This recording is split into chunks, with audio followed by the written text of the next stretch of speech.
Okay, the question that was asked was, could I compare a factory primer to one of my homemade H-48s? And sounds like a good plan to me. I expect the factory primer will be quite a bit better, but we'll see. First, a factory primer. Very nice.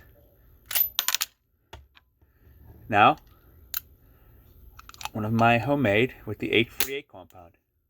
Still not bad. Pretty close. Pretty close. I would have to say the factory one's a little better, but I have no doubt. Well, I have a little doubt, but I think it's going to be just fine with these primers. And my little star will be at the range tomorrow to test them out.